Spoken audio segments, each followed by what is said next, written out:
السلام علیکم and welcome to Muzain Montessorian schools Urdu online class. Students, آج کی اردو آن لائن کلاس میں ہم سبق نمبر 13 جنت میں گھر کی ریڈنگ کو کنٹینیو کریں گے. آپ نے سب سے پہلے تاریخ اور جماعت کا کام لکھنا ہے.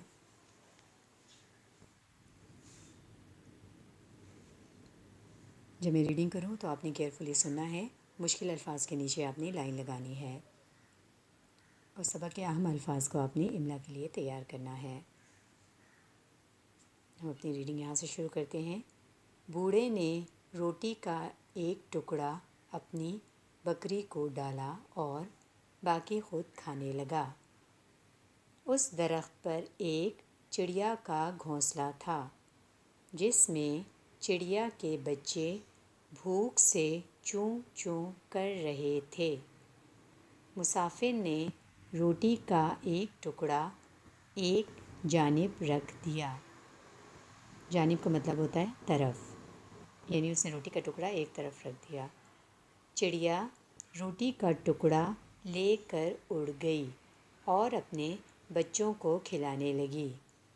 روٹی کی خوشبو سونگھ کر درخت پر رینگتی چیونٹیاں آ گئیں اور روٹی کے چھوٹے چھوٹے ذرے کہتے ہیں ٹکڑوں کو، اٹھا کر اپنے بل میں لے گئیں. بل ہوتا ہے، چیونٹیوں کے گھر کو بل کہتے ہیں، تاکہ مزے سے کھا سکیں.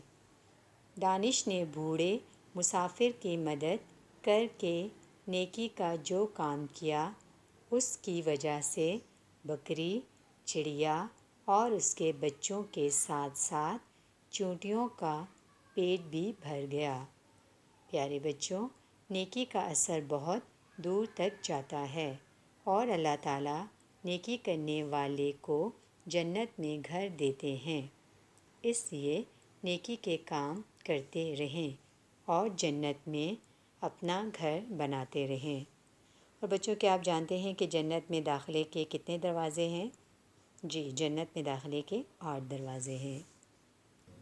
اسٹوڈنٹس، ہم نے اپنے سبق نمبر 13 جنت میں گھر کی ریڈنگ کو کمپلیٹ کر لیا ہے. اس سبق میں ہمیں یہی بتایا گیا ہے کہ ہمیں ہر ایک کے ساتھ نیکی کرنی چاہیے اور نیکی کرنے والے کے لیے اللہ تعالیٰ نے جنت میں انعام کے طور پہ اس کو جنت میں گھر ملے گا. اس لیے ہمیں خود بھی نیکی کرنی چاہیے اور دوسروں کو بھی نیکی کرنے کی تلقین کرنی چاہیے. اپنی اگلی آن لائن کلاس میں ہم سبق نمبر 13 کی مشق کو حل کریں گے.